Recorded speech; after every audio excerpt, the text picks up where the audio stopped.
PITI, what exactly is that, and is it right for me?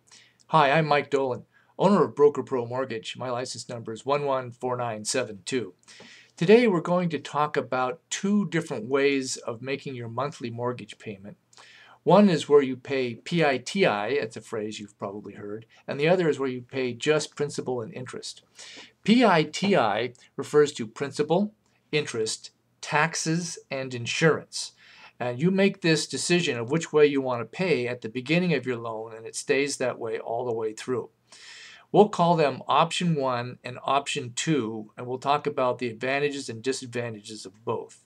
Okay, option 1 is paying PITI. The best part about this is that you will have a slightly lower interest rate. It'll translate to about 1/4 of a point of your loan amount. That's 1/4 of the fee, something paid at close. We're not talking about a quarter on the interest. So paying PITI means your interest rate will be a little bit lower. But usually at the closing table, you have to bring in more cash.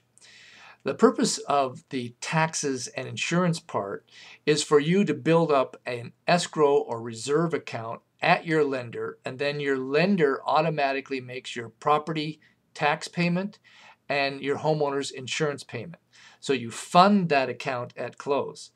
At close, depending upon the time of year in Oregon, you'll pay about 6 to 13 months worth of property taxes, and you'll probably pay at least a year's worth of homeowners insurance if you're purchasing, and maybe you'll just have to get caught up if you're refinancing.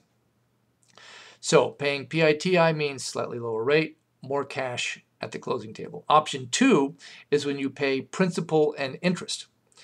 You don't get the rebate break, but you don't have to fund your reserve account when you close, so you have to bring in less cash. One of the questions that comes up is, do I get interest on my reserve account when I'm building up that account at the lender? Yes, you do. It's a minimal amount, but you get interest.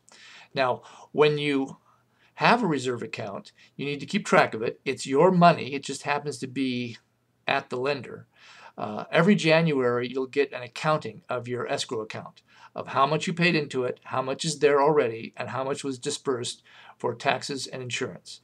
So I hope that helps you make the decision, usually when you're looking at your good faith estimate, of whether you want to pay principal, interest, taxes, insurance, or just principal and interest each month.